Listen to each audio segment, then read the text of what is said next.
سمرقند تاریکی میں ڈوبا ہوا تھا۔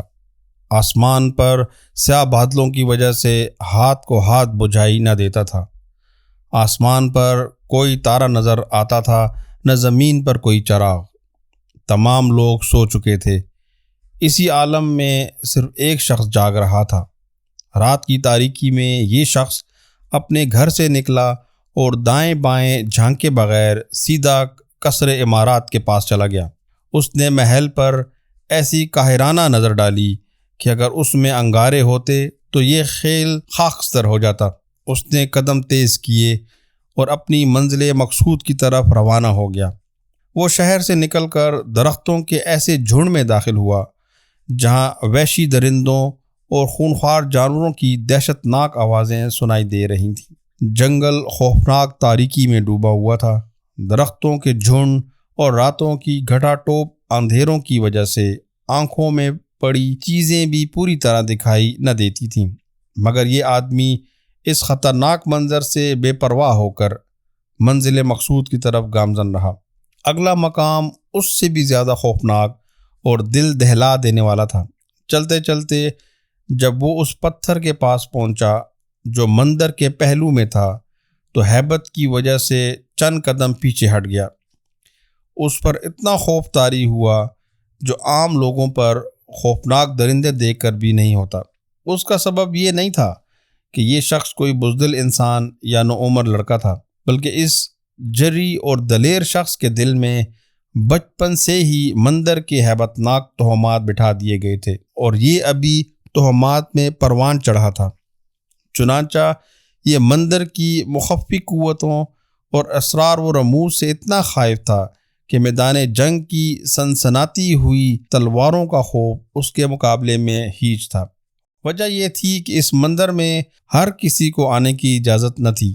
اس میں تو صرف وہی کاہن داخل ہو سکتا تھا جو نفس کش ریاضتیں کر کے اور زبردست قسم کی مشقیں اٹھا اٹھا کر رشی بن چکا ہو، اور جو شخص رشی بن کر اس میں داخل ہو جاتا وہ دنیا کی رونق اور اس کی لذتوں کو اپنے اوپر حرام کر لیتا۔ چنانچہ یہ جری اور شجاع شخص پرہتوں کے خوف سے قدم آگے نہ بڑھا سکا۔ کچھ عرصہ کھڑا رہنے کے بعد اپنے آپ کو سنبھالتے ہوئے دروازہ کھٹکھٹانے کا سوچ ہی رہا تھا کہ اندھیرے میں بڑے سر والی ڈراؤنی شکل دکھائی دی جس کی داڑھی وسیع و عریض اور بال لمبے لمبے تھے۔ یہ اسے دیکھ کر مزید خوفزدہ ہو گیا۔ قریب تھا کہ وہ بھاگ کھڑا ہوتا، لیکن جب اس نے اس کا نام لے کر انسانی آواز میں اسے پکارا تو یہ سمجھ گیا کہ یہ مندر کا دربان ہے اور مجھے لینے آیا ہے۔ یہ اس کے پیچھے پیچھے چل پڑا، لیکن اس کا دل آنے والے منظر سے دھڑک رہا تھا۔ دربان اسے اپنے ہمراہ ایک طویل ترین سرنگ میں لے گیا جس کی دونوں اطراف میں تانبے کے منقش چراغ روشن تھے اور ان سے نیلی رنگت کی روشنی نکل نکل کر دروازوں کے پتھروں پر رقص کر رہی تھی۔ اس سرنگ میں ان دیوتاؤں کی ہیبت ناک تصویریں رکھی ہوئی تھیں جن کی آنکھوں سے سرخ شعلے نکل رہے تھے، اور یہ آنکھیں بڑے بڑے نڈر لوگوں کے دل دہلا دیتی تھیں۔ سرنگ کی دونوں جوانب چھوٹے چھوٹے سوراخ تھے جن میں جب کبھی ہوا پورے زور سے داخل ہوتی تو ایسی ایسی آوازیں نکلتیں کہ سننے والے کو بہرا کر دیتی تھیں۔ یہ دونوں چلتے چلتے ان رشیوں کے پاس پہنچے جنہیں کبھی کبھار بادشاہ ہی دیکھ سکتا تھا، اور سارے حکمران ان کی بات رد نہیں کر سکتے تھے، مبادا ان کی بات نہ ماننے کی وجہ سے کوئی مصیبت نہ آن پڑے۔ یہ آدمی ہیبت اور دہشت کی وجہ سے ارد گرد دیکھا نہ نظر بھر کر پروہتوں کو دیکھتا، البتہ ان کی باتیں اس کے کانوں میں پڑ رہی تھیں اور یہ انہیں ایسے سن رہا تھا جیسے خواب دیکھ رہا ہو۔ اس نے نظریں جھکائے ہی اندازہ لگایا کہ ان میں سے ایک پروہت سمرقند کا ماضی یاد کر رہا ہے اور اہل وطن کی بدعمالیوں پر آنسو بہا رہا ہے، اور بڑے دکھ کے ساتھ بیان کر رہا ہے کہ مسلمان کس طرح ناگہانی آفت کی طرح آئے اور انہوں نے سمرقند کا تاج و تخت الٹ دیا۔ اب ان کے نکلنے کی تمام امیدیں ختم ہو گئی ہیں اور سوائے ترک دان کے آخری تیر چلانے کے کوئی چارہ نہیں، اور وہ یہ کہ ہم نے سنا ہے کہ اس قوم کا حکمران بڑا عادل اور منصف مزاج ہے۔ ہمارا پروگرام ہے کہ ہم اس کی خدمت میں اپنا قاصد بھیجیں جو اسے ہماری شکایت سے آگاہ کرے، پھر جو ہو سو ہو، اور ہم نے تجھے تیری جرأت و شجاعت اور عربی زبان میں مہارت کی وجہ سے منتخب کیا ہے، کیا تو راضی ہے؟ اس نے کہا ہاں۔ پروہت نے کہا دیوتاؤں کی توفیق سے روانہ ہو جا۔ یہ آدمی مندر سے نکلا، فخر کی وجہ سے اس کا سر بلند تھا، اب اس کے پاؤں زمین پر اور دماغ آسمانوں پر پرواز کر رہا تھا۔ وہ اتنی خوشی محسوس کر رہا تھا کہ اڑ کر دمشق چلا جائے۔ اسے رات کا اندھیرا روشنی نظر آنے لگا، کیونکہ اس کے لیے یہ بڑی خوشی کی بات تھی کہ وہ بڑے پروہت سے ہم کلام ہوا ہے، اور یہ ایسا اعزاز تھا جو شاید ہی کسی کو نصیب ہوتا۔ اس نے سمجھ لیا کہ اب سمرقند کی آزادی اس کے بائیں ہاتھ میں ہے۔ وہ فرط شجاعت میں تمنا کرنے لگا، کاش وہ مجھے اسلامی افواج سے ٹکرا جانے کا حکم دیتے، لیکن یہ اس کی خام خیالی تھی۔ سمرقند کی حیثیت اسلامی سلطنت کے مقابلے میں اس خاشاک کی جڑ کی سی تھی جو سمندر کی تہہ پر پنجہ جمانا چاہے تو سمندر کی ایک موج اسے بہا کر کہیں سے کہیں لے جائے۔ چنانچہ یہ آدمی زاد سفر لے کر چل پڑا۔ دن اور رات، ہفتے اور مہینے مسلسل سفر کرتا رہا۔ سمرقند سے بخارا، بخارا سے بلخ، بلخ سے ہرات، ہرات سے قزوین، قزوین سے موصل، موصل سے حلب، حلب سے دمشق۔ سفر ختم ہونے کو آتا ہی نہ تھا۔ سب ریاستیں ایک سے بڑھ کر ایک تھیں، سرسبز و شاداب زمینیں، تہذیب و تمدن کے عجیب و غریب نمونے، چاروں طرف رونق ہی رونق، پرشکوہ عمارتیں، بلند و بالا محلات، وسیع و عریض شاہراہیں، حسین و جمیل انسان، باپردہ اور حیادار خواتین، مختلف رنگوں کے پہاڑ، ہزاروں باغات، مختلف اقسام کے میوہ جات۔ وہ دیکھتا چلا جا رہا تھا، مگر یہ عجائبات ختم ہونے کو نہ آتے تھے۔ انہیں دیکھ کر اسے سمرقند کی عظمت ہیچ نظر آنے لگی۔ سمرقند کی حیثیت چین و ایران کے مقابلے میں کیا تھی، جنہیں پہاڑوں کے درمیان آباد مدینہ رسول صلی اللہ علیہ وآلہ وسلم نے نیچا دکھایا تھا۔ مدینہ منورہ وہ سرزمین ہے کہ جسے محمد رسول اللہ صلی اللہ علیہ وآلہ وسلم نے جب اپنے دائیں ہاتھ سے حرکت دی تو اس نے خالد بن ولید، مطنی بن حارثہ، سعد بن ابی وقاص رضوان اللہ علیہم اجمعین، اور محمد بن قاسم، قتیبہ بن مسلم، طارق بن زیاد، عبد الرحمن داخل اموی جیسے بے مثال جرنیل پیدا کیے رحم اللہ جمیعہ، جنہوں نے سرکش حکومتوں کے تخت الٹ دیے۔ پھر اسی صحرائی زمین نے شام، عراق، ایران اور خراسان کو پسماندگی سے نکال کر بام عروج پر پہنچا دیا۔ بے دین حکمرانوں کی فتوحات سے ملک اجڑتے جا رہے تھے، جبکہ اسلامی حکومتوں کی فتوحات سے دنیا آباد ہوتی چلی گئی۔ بالآخر وہ دمشق پہنچا اور اسے پہلی نظر سے دیکھ کر یوں چونک پڑا جیسے نیند سے بیدار ہوا ہو۔ بڑے بڑے ترقی یافتہ ملکوں کے بادشاہوں کی ملاقات کے تصور سے اس کا دل دھڑکنے لگا۔ یہ دمشق ہے مسلمانوں کا دارالحکومت، دولت و ثروت کی کان، تقوی اور شرافت کا گہوارہ۔ یہیں سے ایسا فرمان جاری ہوتا ہے کہ جس کے سامنے دمشق سے سمرقند اور سمرقند سے اسپین تک کے امراء کی گردنیں جھک جاتی ہیں، اور یہی وہ مرد حکمران بستا ہے جس کے سامنے کیسر روم، کسرا ایران، سکندر یونان، خاقان چین کی عظمتیں نقش برآب ہو گئیں، اور جس کی بات کو چین کے کوثاروں سے لے کر بحر ظلمات تک ٹالنے والا کوئی نہیں۔ دل میں خیال آیا کہ اس حکمران تک رسائی کیسے حاصل ہوگی۔ مسافر ہوں، پہلے کبھی یہاں آیا ہی نہیں، نا امیدی پیدا ہوئی۔ رات گزارنے کے لیے ایک سرائے میں ٹھہرا۔ صبح ہوئی تو خوبصورت جوڑا زیبتن کیا اور خلیفہ کی ملاقات کو نکلا تو کسی آدمی سے خلیفہ کے متعلق پوچھتے ہوئے دہل گیا۔ اسے خیال آیا کہ نصف خطہ ارض کے حکمران سے ملنا جوئے شیر لانا ہے۔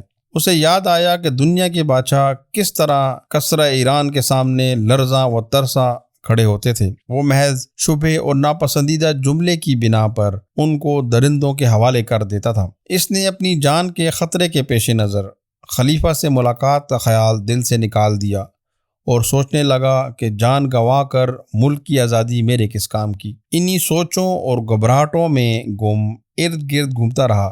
جب کبھی کسی پرشکوہ محل کے سامنے سے گزرتا تو رونق اور ٹھاٹ باٹ دیکھ کر اسے خلیفہ کا گھر خیال کر کے ششدر حیران رہ جاتا اور ملاقات کے تصور سے دل بیٹھ جاتا۔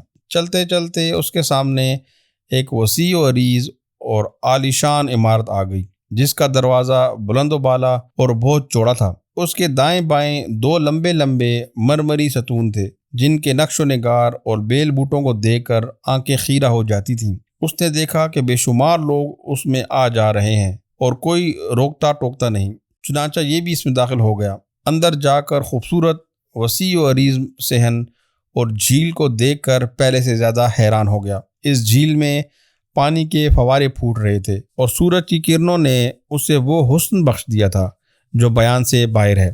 آگے جا کر دیکھتا ہے کہ ہزاروں افراد مختلف کاموں میں مصروف ہیں، کہیں کوئی اٹھتا ہے، کوئی بیٹھتا ہے اور کئی علمی حلقے قائم ہیں، بحث و مباحثہ ہو رہا ہے، کہیں درس و تدریس اور کئی فتاویٰ لکھے جا رہے ہیں۔ اتنی مخلوق جمع ہے کہ ایک سرے سے کھڑے ہو کر دوسرے سرے تک نظر نہیں دوڑائی جا سکتی تھی۔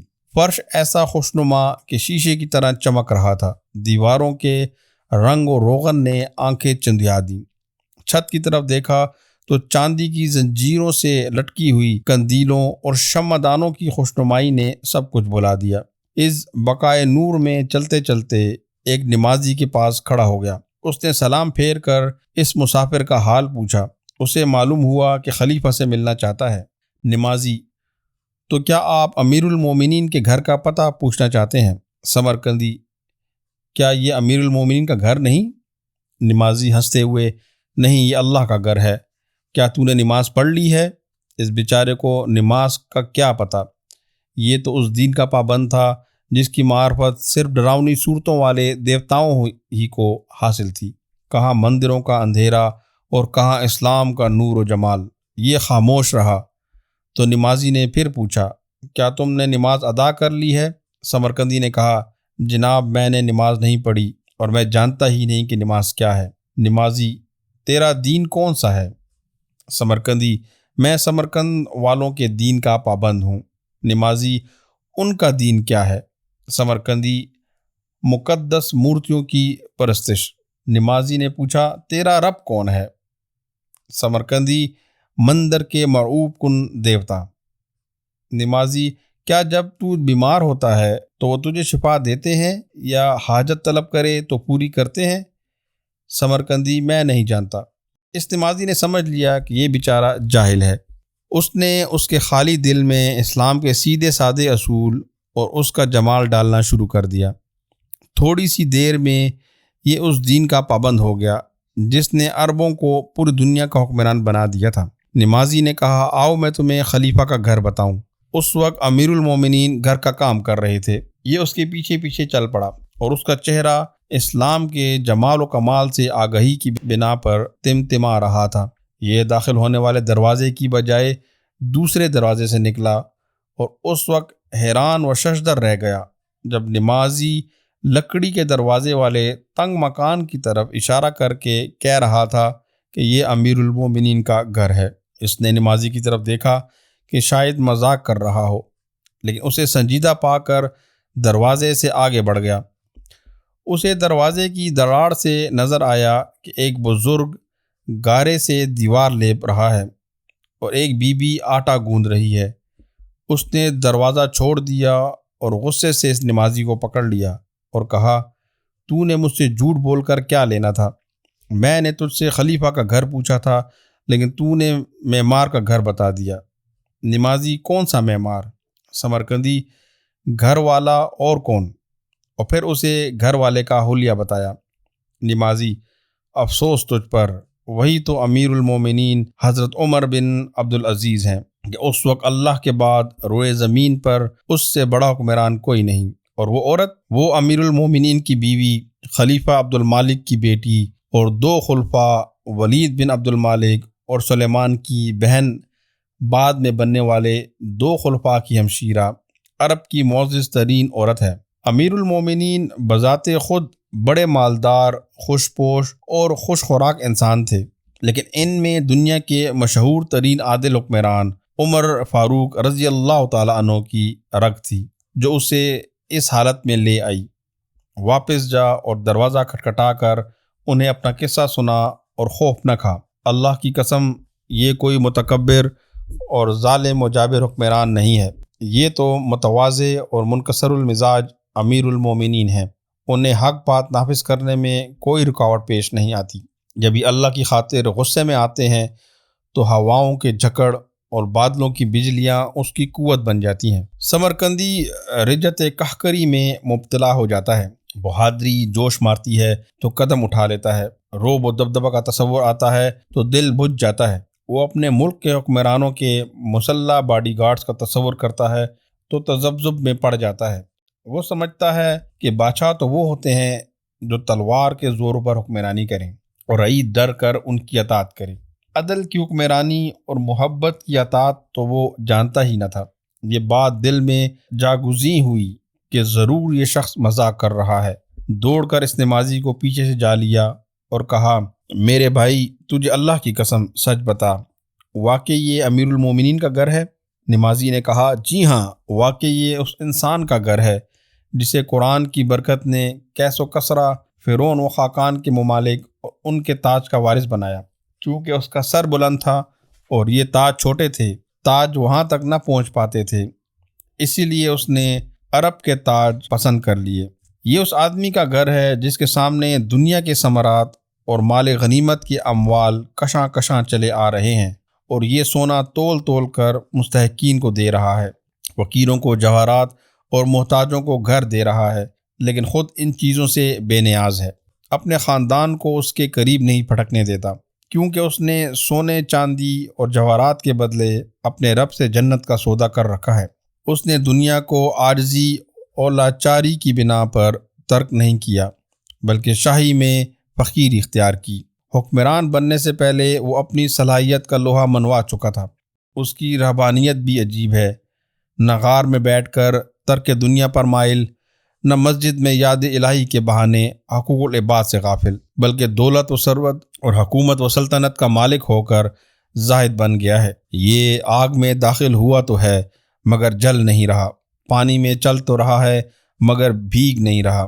اس کے منہ میں ادیب کی زبان اور سر میں دانائی کے خزانے ہیں، سینے میں جرنیل کا دل ہے، دنیا کی سب سے بڑی سلطنت کو اپنی فراست مومنہ سے چلا رہا ہے۔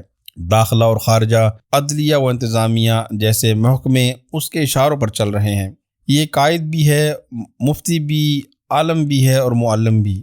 اس کے حسن انتظام سے دنیا کی وسیع و عریض سلطنت میں امن و امان قائم ہو گیا، پوری مملکت میں دشمنیاں ختم ہو گئیں، مقابلہ کرنے والوں نے ہتھیار پھینک دیے، مزری اور یمنی، کالے اور گورے نے صلح کر لی ہے، شیر اور بکری ایک گھاٹ پر پانی پینے لگے ہیں۔ حوادثات زمانہ جب اسے دیکھتے ہیں تو ساحل سمندر سے ٹکرا کر واپس مڑنے والی موج کی طرح پیچھے پلٹ جاتے ہیں۔ یہ امیر المومنین سلیمان کو دفنا کر واپس آ رہے تھے کہ بعد نیم کی طرح یہ خبر پھیل گئی، عمر بن عبدالعزیز اموی کو خلیفہ بنا دیا گیا ہے۔ یہ خبر پھیلتے ہی فضا مسرت کے نعروں سے گونجنے لگی، گویا عید الفطر کا چاند طلوع ہو گیا۔ سرکاری ملازم سونے اور جواہرات سے مرصع سواریاں لے کر حاضر ہوئے۔ اس نے پوچھا، یہ کس لیے؟ انہوں نے عرض کی، یہ امیر المومنین کے پروٹوکول کے لیے ہیں۔ فرمایا، مجھے ان سے کیا سروکار، لے جاؤ اور میرا خچر لے آؤ۔ خچر لایا گیا تو ایک سیکیورٹی افسر مسلح ہو کر دستور کے مطابق آگے آگے چلنے لگا۔ فرمایا، پیچھے ہٹ جاؤ، مجھے ایسی کوئی ضرورت نہیں، میں بھی ایک عام مسلمان ہوں۔ چنانچہ بغیر کسی حفاظتی دستے اور شاہی جھنڈے کے خچر پر سوار ہو کر وہ شخص جا رہا ہے جو شام، اندلس، مراکش، الجزائر، تیونس، طرابلس، مصر، حجاز، نجد، یمن، فلسطین، اردن، لبنان، عراق، ایران، آذربائیجان، آرمینیا، کابل، بخارا اور سندھ جیسے 20 بڑے بڑے صوبوں اور موجودہ ملکوں کا واحد حکمران ہے۔ جاتے ہی مسجد میں داخل ہو گیا، تمام لوگ صفوں پر بیٹھ گئے۔ یہ ممبر پر کھڑا ہو کر حمد و ثنا کے بعد یوں گویا ہوا، لوگو، مجھے مسلمانوں کے مشورے اور میری مرضی کے بغیر حکمران بنا دیا گیا ہے۔ میں تمہاری گردنوں سے اپنی بیعت واپس لیتا ہوں، جسے چاہو خلیفہ بنا لو۔ یہ سنتے ہی تمام حاضرین بے ساختہ چیخ پڑے اور سب کے سب بیک آواز بولے، ہم آپ کے علاوہ کسی کو نہیں چاہتے۔ پھر یہ قصر خلافت کی طرف روانہ ہو گیا۔ جاتے ہی حکم دیا کہ اس محل کے ریشمی پردے اتار دیے جائیں، غالیچے اور قالین لپیٹ دیے جائیں، سامان آرائش اکٹھا کر دیا جائے۔ جب فرمان خلافت کی تعمیل ہو گئی تو آپ نے ان سب چیزوں کو نیلام کر کے رقم بیت المال میں داخل کرا دی۔ لوگوں نے سوچا یہ نیک آدمی ہے، لیکن حکومت شاید اس کے بس کا روگ نہ ہو۔ انہوں نے سوچا کہ تسبیح ہاتھ میں لیے گوشے میں بیٹھ جائے گا، لیکن ہوا یہ کہ تشیع کی جگہ قلم چل رہا ہے۔ سال سال کے مظالم لوٹائے جا رہے ہیں، ظالموں سے مظلوموں کے حقوق لیے جا رہے ہیں۔ دن اور رات ایک کر کے ملکی نظم و نسق قرآنی اصولوں پر استوار کیا جا رہا ہے، احکامات پر فوری تعمیل کرائی جا رہی ہے۔ دنیا کو پتہ چل گیا کہ یہ شخص دنیا سے لا تعلق ہونے کے باوجود رموز مملکت سے آشنا ہے۔ صرف آشنا ہی نہیں بلکہ بدعنوانیوں کے کس بل نکالنے کا فن بھی جانتا ہے۔ صبح سے دوپہر تک فرائض سر انجام دینے کے بعد قیلولہ کرنے کے لیے لیٹنا ہی چاہتا تھا کہ نوجوان فرزند عبد المالک آ گیا اور عرض کی، آپ سو گئے تو مظلوموں کی داد رسی کون کرے گا؟ فرمایا، بیٹا تیرے چچا سلیمان کے کفنانے دفنانے میں مشغولیت کی بنا پر کل کا تھکا ہوا ہوں، سو کر ظہر کے بعد یہ کام کروں گا۔ اس نے کہا، ابو جان اس بات کی کیا ضمانت ہے کہ آپ ظہر تک زندہ بھی رہیں گے؟ یہ فوراً اٹھے اور اعلان کرا دیا کہ جس کسی کو شکایت ہو آئے، میں اپنے گھر اور خاندان سے شروع ہوتا ہوں۔ اللہ کی قسم جتنا کہا اس سے کہیں زیادہ کر کے دکھایا۔ ہاں اے مسافر، یہ امیر المومنین کا گھر ہے، اسے چھوٹا اور خام سمجھ کر حقیر نہ جان۔ یہ ٹھیک ہے کہ اس کے دروازے رنگ و روغن سے کورے اور مسلح دربان سے خالی ہیں، لیکن یہ دنیا کے تمام گھروں سے معزز ہے۔ جا اور خوف نہ کھا۔ سمرقندی لوٹ پڑا۔ جب دروازے کے پاس پہنچا تو کسی بچے کے رونے کی آواز آئی۔ معلوم ہوا کہ ایک بچے نے دوسرے کا سر پھوڑ دیا ہے۔ خلیفہ بذات خود گھر سے نکلا اور بچے کو پکڑا۔ سمرقندی کو دیکھ کر پوچھا تو اس نے بتایا کہ میں سمرقند سے ظلم کی شکایت لے کر آیا ہوں۔ فرمایا، ٹھہر میں ابھی آتا ہوں۔ اس کے بعد ایک عورت لرزتی ہوئی آئی اور کہنے لگی، یہ سر پھوڑنے والا بچہ میرا بیٹا ہے اور یہ یتیم ہے، اس پر رحم فرمائیں۔ امیر المومنین پوچھتے ہیں، اس کا وظیفہ لگ گیا ہے یا نہیں؟ اس نے نفی میں جواب دیا۔ آپ نے فرمایا، ہم اس کا نام دیوان میں لکھ لیں گے۔ وہ عورت دعائیں دیتی ہوئی چلی گئی۔ ادھر امیر المومنین کے زخمی بیٹے کی ماں غصے سے بولی، اب اگر وہ بچہ دوبارہ ایسا نہ کرے تو مجھے کہنا۔ امیر المومنین نے فرمایا، تم نے اسے ڈرایا ہوگا۔ اس کے بعد امیر المومنین باہر آئے تو سمرقندی نے عصا کر اسلامیہ کے جرنیل قتیبہ بن مسلم کی شکایت کی کہ وہ بغیر دعوت اسلام دیے، بغیر جزیہ طلب کیے اور بغیر اعلان جنگ کیے سمرقند پر قابض ہو گیا تھا۔ امیر المومنین نے فرمایا، واللہ ہمارے نبی کریم صلی اللہ علیہ وآلہ وسلم نے ظلم سے روکا ہے، اپنوں اور غیروں سے انصاف کا حکم دیا ہے۔ فرمایا، اے غلام قلم اور کاغذ لاؤ۔ وہ 2 انگلی کاغذ اور قلم لے آیا۔ آپ نے چند سطریں لکھ کر مہر لگا دی اور فرمایا، وہاں کے گورنر کے پاس لے جاؤ۔ اور یہ وہاں سے نکلا اور سفر طے کرنے لگا۔ جب کسی شہر میں داخل ہوتا تو مسجد میں چلا جاتا، نماز کے وقت مسلمانوں سے کندھا ملا کر کھڑا ہو جاتا۔ اس کے دل میں ایمان اور زبان پر تکبیر و حمید تھی۔ وہ اپنے آپ کو اسلامی تنظیم کا رکن سمجھتا اور دیکھتا تھا کہ ایک امامت کراتا ہے، دوسرے اقتداء کرتے ہیں، نہ ان میں کوئی پروہت ہے نہ رشی، ان کے سامنے کوئی بت ہے نہ مجسمہ۔ امیر و غریب، شاہ و گدا، کالے اور گورے، حاکم اور محکوم، سب کے سب ایک ہی صف میں کھڑے ہیں اور کعبۃ اللہ کی طرف منہ کر کے ایک ذات رب العالمین کے سامنے جھکے ہوئے ہیں۔ اب نہ کوئی مشقت تھی نہ تکلیف۔ جب کسی شہر کی مسجد میں جاتا وہ مسافر سمجھ کر مہمانی کرتے۔ اب یہ سوچتا ہے کہ میری آمد اور واپسی کے درمیان کتنا فرق ہے۔ آیا تھا تو غریب پردیسی تھا، جا رہا ہوں تو نعمتوں سے لدا ہوا واپس مندر پہنچا۔ لیکن اس مرتبہ نہ ڈراؤنے مجسموں کا خوف، نہ نیلے چراغوں کا ڈر، نہ پروہت کی حمیت تھی نہ اس کا خوف، کیونکہ نور اسلام سے اس بات پر واضح ہو گیا کہ یہ بے جان بت نہ نفع دے سکتے ہیں نہ نقصان۔ البتہ اس نے اپنے قبول اسلام کو مخفی رکھا۔ اس نے مندر کا دروازہ کھٹکھٹایا، دروازہ کھول دیا گیا۔ اندر والے اسے زندہ و سلامت دیکھ کر ششدر رہ گئے۔ اس نے اپنی روداد سفر بیان کر کے ان کو اور بھی حیران کر دیا۔ انہوں نے اسے جلد از جلد گورنر کے پاس بھیجا۔ گورنر نے رکا کھول کر پڑھا تو اس میں حکم تھا کہ موجودہ کور کمانڈر اور کہانوں کا جھگڑا نمٹانے کے لیے خصوصی عدالت مقرر کی جائے اور جج جو فیصلہ کرے اسے نافذ کر دیا جائے۔ گورنر نے سر اطاعت خم کرتے ہوئے عدالت تشکیل دی اور جمیع بن حاضر باجی کو جج مقرر کر دیا۔ عدالت کی تشکیل کی خبر سن کر پروہت خوشی سے تمتما اٹھے، لیکن لمحے بھر کی خوشی کے بعد ان کے چہرے ایسے سیاہ ہو گئے جیسے صاف آسمان پر کالا بادل چھا گیا ہو۔ انہوں نے یقین کر لیا کہ یہ عدالت بھی مسلمانوں کی دھوکہ بازی کا نیا باب ہوگی۔ مقررہ تاریخ آ پہنچی۔ تمام لوگ مسجد میں جمع ہو گئے۔ ایک طرف سمرقند کے پروہت بیٹھ گئے اور دوسری طرف عرب کا سکندر یعنی عساکر اسلامیہ کا جرنیل، جس کے برابر مشرق میں کوئی فتوحات حاصل نہ کر سکا تھا۔ لوگوں کی آنکھیں مسجد کے دروازے پر لگی ہوئی تھیں۔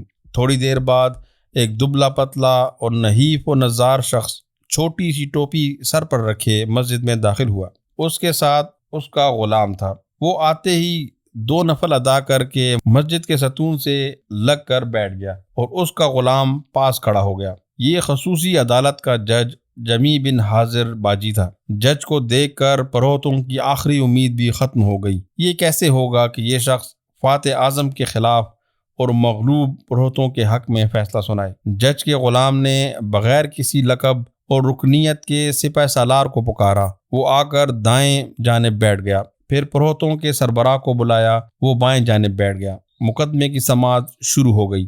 خصوصی عدالت کے جج نے کمزور اور نحیف آواز میں پروہتوں کے پروہت سے کہا، اپنا دعویٰ پیش کرو۔ اس نے کہا، عساکر اسلامیہ کے سپہ سالار نے بغیر دعوت اسلام اور بغیر جزیہ طلب کیے اور بغیر اعلان جنگ کیے دھوکے سے ہمارے ملک پر قبضہ کر لیا ہے۔ جج نے جرنیل سے جواب دعویٰ طلب کیا تو اس نے کہا، اللہ آپ کو حق و انصاف پر گامزن رکھے۔ اللہ تعالیٰ نے ہمارے ذریعے اس ملک کو کفر سے نجات دی اور مسلمانوں کو اس کا وارث بنایا۔ جج نے پوچھا، کیا تم نے دعوت اسلام دی تھی تو ان کے انکار پر ان سے جزیہ طلب کیا تھا اور پھر اعلان جنگ کیا تھا؟ جرنیل نے کہا، نہیں جناب۔ جج، گویا تم نے اقرار کر لیا ہے۔ سنو، اللہ نے اس دین کی نصرت اس وجہ سے کی ہے کہ یہ حق و انصاف کا داعی ہے، اس لیے نہیں کہ ہم ملکوں پر بغیر حق کے قبضے کرتے پھریں۔ میرا فیصلہ یہ ہے کہ مسلمان اس ملک سے نکل جائیں اور سرحد پر جا کر اسلامی دستور کے مطابق دعوت اسلام پیش کریں، پھر جزیہ طلب کریں۔ اگر یہ ان کے لیے بھی ناقابل قبول ہو تو پھر اعلان جنگ کریں۔ اس کے بعد عدالت برخاست ہو گئی۔ ایک طرف سے جج نکل گیا اور دوسری طرف سے عساکر اسلامیہ کا سپہ سالار۔ مندر والے بھی سن کر چلے گئے، مگر باقی لوگ کھڑے کے کھڑے رہ گئے۔ ہمارے سمرقندی بھائی نے بڑے پروہت کے چہرے کی طرف دیکھا تو جانچ گیا کہ اس ناقابل یقین فیصلے کے بعد اس کے چہرے پر نور اسلام کی کرنیں چمکنے لگی ہیں اور اسے اسلام کی سرسبز و شاداب اور جلال و جمال سے منور دنیا نظر آ گئی ہے۔ اسے اندازہ ہو گیا کہ اس نے اپنے دین کو خیرآباد کہنے کا ارادہ کر لیا ہے، کیونکہ کسی سید روح کا نور اسلام دیکھ کر اسلام قبول نہ کرنا ایسا ہی ہے جیسے بچے کا ماں کے پیٹ کی تاریک دنیا سے نکل کر دوبارہ اسی اندھیرے میں واپس جانا ہے۔ چند گھنٹے گزرنے کے بعد فضا بغل کی آواز سے گونجنے لگی۔ چاروں طرف جھنڈے بلند ہونے لگے اور افواج اسلامیہ سمرقند سے نکلنے لگیں۔ پروہتوں نے یہ حیرت سے پوچھا، یہ کیا ہو رہا ہے؟ لوگوں نے بتایا کہ فیصلہ نافذ ہو گیا ہے اور لشکر جا رہا ہے۔ یہ وہ لشکر ہے جو مدینہ منورہ سے چلا تو سمرقند تک کوئی طاقت اس کے سامنے ٹھہر نہ سکی تھی اور اس نے کیس و کسرہ کی ٹڈی دل لشکروں کو کچل دیا تھا۔ آج اسے دبلے پتلے، نحیف و نزار اور پست آواز والے بوڑھے کی آواز نے نکال باہر کیا ہے۔ اب یہ لشکر سرحد پر جا کر دستور کے مطابق دشمن کو دعوت اسلام دے گا، قبول نہ ہونے کی صورت میں جزیہ طلب کرے گا اور پھر جزیہ سے انکار کی صورت میں دشمنان دین سے اعلان جنگ کرے گا۔ تو کیا اب سمرقند اس لشکر کو روک سکے گا جسے روم و ایران اور چین کی افواج نہ روک سکیں؟ اور کیا مندر کے پتھر اس سیل رواں کو روک سکیں گے؟ ہرگز نہیں۔ بڑا پروہت اپنے ساتھیوں سے پوچھنے لگا، تمہارا کیا خیال ہے؟ سمرقندی بھائی نے کہا، سنو، اشہد ان لا الہ الا اللہ وان محمد عبدہ ورسولہ۔ یہ سن کر مندر کا سب سے بڑا پروہت بولا، اشہد ان لا الہ الا اللہ وان محمد عبدہ ورسولہ۔ پروہت کی شہادت حق دینی ہی تھی کہ پورا سمرقند نعرہ تکبیر سے گونج اٹھا۔ مسلمان فوجیں سمرقند میں داخل ہو گئیں۔ نہ کوئی حاکم رہا، نہ کوئی محکوم، نہ غالب نہ مغلوب، سب کے سب بھائی بن گئے۔ کسی عربی کو کسی اجمی پر اور کسی اجمی کو عربی پر کوئی فضیلت نہ رہی مگر تقوی کی بنا پر۔ یوٹیوب ایک بہت بڑی دنیا ہے اور آپ ہمیں کہاں ڈھونڈتے پھریں گے، اسی لیے ہمارے چینل کو سبسکرائب کریں، بیل آئیکن پر کلک کریں تاکہ ہر آنے والی نئی ویڈیو آپ تک بآسانی پہنچائی جا سکے، کیونکہ علم ضروری ہے۔